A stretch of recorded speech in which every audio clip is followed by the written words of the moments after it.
사실 저는 시즌 종료라는 말부터 납득이 되지 않습니다. 그런 논리라면 이번 금과 은의 폭락 사태에도 똑같이 금의 시즌 종료라고 말해야 될 겁니다. 애초에 비트코인의 시즌이란 없습니다. 시즌 종료가 아니라 지금 시장이 바뀌고 있는 겁니다. 유튜브만 봐도 시즌 종료다, 산타 랠리다, 급등 패턴 나왔다, 연말은 이렇고 연초는 이렇다, 이런 이야기들부터 일단 선을 긋고 시작하겠습니다. 그건 전부 과거에 반복되었던 움직임에 사후적으로 이름을 붙인 것에 불과합니다. 따지고 보면 25년도에 산타 랠리가 왔습니까? 안 왔습니다. 올해도 안 오고 27년, 28년, 29년에도 안 오면 그때 가서 누굴 원망하겠습니까? 원망할 대상은 내 손 하나밖에 없습니다. 지금 시장은 그런 단어 몇 개들로 설명하기엔 너무 많은 신호가 동시에 나오고 있습니다. 매파 성향으로 알려진 케빈 워시를 차기 연준 의장으로 지목했고, 미국 셧다운 이슈, 금리, 유동성, 정책의 불확실성까지 이런 재료들이 시장을 계속 헷갈리게 만들고 있습니다. 그런데 저런 이슈들에 휘둘리다 보면 본인이 무슨 선택을 하던 이게 맞는 건지 싶은 의구심이 들 겁니다. 그래서 오늘은 시즌이 끝난 건지 새 시즌이 왔는지 이런 허무맹랑한 이야기가 아니라 제일 중요한 현 시점의 비트코인 상태와 지금 이 시장을 저는 어떻게 보고 있느냐에 대한 제 관점을 정리해서 말씀드리겠습니다. 현재 비트코인이 흘러가고 있는 흐름을 장기적 관점에서 보겠습니다. 장기 관점에서 제가 가장 중요하게 보는 건 오르냐 내리냐가 아닙니다. 큰 흐름이 어느 쪽으로 유지되고 있느냐입니다. 저는 장기에서는 일목균형표를 중심으로 봅니다. 구름대의 위치와 캔들의 관계, 기준선과 전환선의 기울기, 그리고 후행스팬의 위치, 이 네 가지만 종합해도 지금 대응해야 할 시나리오는 충분히 그려집니다. 아마 이 영상이 업로드되고 나면 무슨 헛소리냐, 초치지 마라, 비트코인은 무조건 다시 오를 거다라고 불편해 하시는 분들이 많을 겁니다. 욕을 하시는 분들도 많겠죠. 오를 수도 있습니다. 하지만 그만큼 내려갈 수도 있다는 가능성 역시 동시에 열려 있습니다. 근거 없는 미래 예측이 아닌 차트를 통해 현실을 보자는 겁니다. 그리고 지금은 어느 때보다 예측이 아닌 현실을 냉정하게 바라봐야 될 시기입니다. 차트로 들어가 지금의 흐름을 보겠습니다.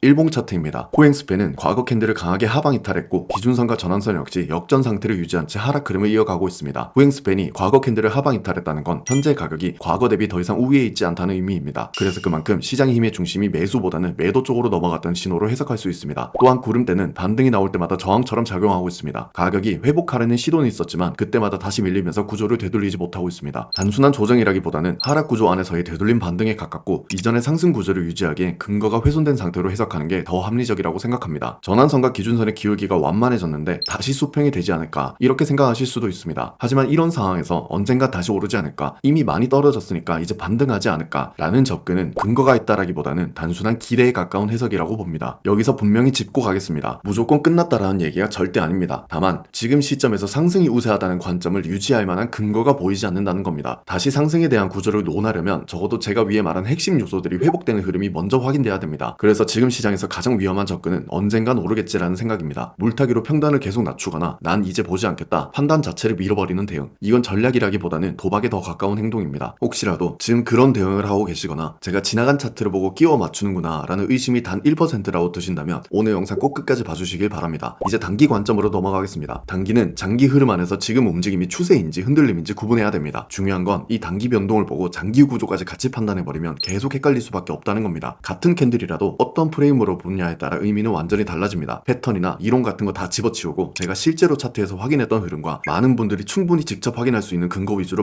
말씀드리겠습니다. 1시간 봉입니다. 큰 변동 없이 흘러오다가 밴드가 확장되며 강한 하락이 연속적으로 나왔습니다. RSI가 과매도 영역에 도달했을 때 반등을 기대하고 진입하신 분들도 많았을 겁니다. 하지만 저는 이때도 하락이 더 우세하다고 봤습니다. RSI가 과매도라는 이유로 반등을 기대하는 건 도박과 다르지 않고 과열은 더 과열될 확률이 높다라는 걸 영상으로 말씀드려 왔습니다. 실제로 RSI를 보시면 회복 흐름이라기보다는 계속 눌리는 흐름이 나왔고, 결국 저점 매수선 반등을 지속적인 매도세가 눌러버리는 구조가 나왔습니다. 물론 이게 왜 눌리는 흐름이냐 하시는 분들도 계실 겁니다. 이전 상승 구간을 보시면 RSI가 단순히 한두 번 튀어오른 게 아니라 중립 구간 위에서 계속 머물면서 매수세가 시장을 주도하는 흐름이었습니다. 그 차이가 캔들이 움직이면서 굉장히 뚜렷하게 나타납니다. 그래서 지금 당장의 RSI 수치 하나를 보는 게 아니라 RSI가 어떤 구간을 얼마나 오래 유지하고 있는지 그 흐름을 봐야 한다는 겁니다. 추가로 MACD를 보시면 기준값인 0선 아래에서 계속 머물러 있었습니다. 물론 골든크로스도 나왔습니다. 하지만 캔들은 의미 있는 상승을 만들어내지 못했습니다. 제가 강조해왔던 것처럼 0선 아래에서의 골든크로스는 하락 추세 속에서 추가 하락 압력을 방어하는 신호일 뿐 추세 전환의 근거는 되지 못합니다. 제가 바라보는 단기 시점의 구조 전환도 똑같습니다. 핵심 요소들이 회복되는 흐름이 먼저 확인돼야 된다는 겁니다. 그럼 더 이상 끼워 맞추기가 아니라 변동성에 대응할 수 있게 됩니다. 이런 구조에 대한 제 관점은 다 지나고 나서 내 말이 맞다라고 한 게 아니라 매일매일 실시간으로 계속 공유해왔습니다. 심지어 여기저기서 저점 나왔다, 상승 시작이다 할 때도 저는 제 관점을 소신 있게 지켜왔습니다. 맞췄다 틀렸다고 자랑하는 것이 아니라 저도 똑같은 투자자로서 최소한 지금 봐야 될 것들을 냉정하게 봤을 뿐이라고 생각하고 있습니다. 제가 보는 구조와 관점을 참고하시면서 같이 열정적으로 공부하고 싶으신 분들은 프로필 링크를 통해 제 일기장에 자유롭게 들어오시면 됩니다. 저는 항상 시장을 단기와 장기로 나눠서 보고 있습니다. 단기는 변동성과 흔들림의 영역, 장기는 아직 구조를 논해야 되는 영역, 이 두 개를 같은 기준으로 보게 되면 시장은 굉장히 헷갈릴 수밖에 없습니다. 많은 분들이 지금 당장의 움직임에만 집중합니다. 1%가 떨어지면 굉장히 불안해하고 정작 5%가 떨어지면 아무 판단도 못하고 손을 놔버립니다. 제가 오늘 영상에서 말씀드리고 싶은 건 여기서 사라, 여기서 팔아라가 아닙니다. 지금 흔들림이 지나가는 흔들림인지 아니면 구조가 무너지고 있는 신호의 초입인지 그걸 구분하자는 겁니다. 그렇다면 지금 우리가 해야 될 건 무엇이냐? 첫 번째는 지금 시장이 장기적으로 어떻게 흘러가고 있고 내가 생각한 구조가 훼손되었는지 아닌지를 확인하는 것입니다. 두 번째는 그 장기 흐름 속에서 단기 변동성을 구분해서 바라보는 것입니다. 세 번째는 장기와 단기의 관점이 정해졌다면 여러 온체인 데이터들을 참고하고 각종 이슈와 이벤트성 발표 이후 흔들림에 대응하는 것입니다. 제가 이것만큼은 강력하게 얘기하겠습니다. 본인의 기준과 관점이 잡혀진 상태라면 흔들림이 있어도 그에 맞는 대응을 충분히 할 수 있을 것이고, 기준과 관점이 없는 사람은 가벼운 흔들림에도 쉽게 나가 떨어지게 될 것입니다. 이게 제가 매번 영상에서 구조와 흐름을 봐야 된다는 이유입니다. 저는 강한 상승이다, 완전한 하락이다, 그러니까 사라, 팔아라 같은 무책임한 말은 앞으로도 절대 하지 않을 겁니다. 이 영상이 업로드가 됐을 시점엔 이미 차트는 흘러갔을 테니까요. 다만 제가 오늘 영상에서 말씀드리고 싶은 건 하나입니다. 지금 눈앞에 놓여진 캔들 하나를 보는 게 아니라 전체의 흐름을 봐야 된다는 겁니다. 지금 시장에서 시즌 종료니 지금 이 바닥이다 같은 말만 붙잡고 있으면 정작 봐야 될 구조와 신호는 전부 놓치게 돼 있습니다. 물론 제 말이 정답은 아닙니다. 이 시장에 100%란 존재할 수가 없으니까요. 오늘 영상을 시청하시고 많은 분들이 조금 더 구조적으로 바라보는데 도움이 됐으면 좋겠다는 겁니다. 본인의 기준을 꼭 세우시길 바라고 그 기준을 쌓아가는 길에 제가 같이 가겠습니다. 오늘 영상이 도움되셨다면 구독과 좋아요 부탁드립니다.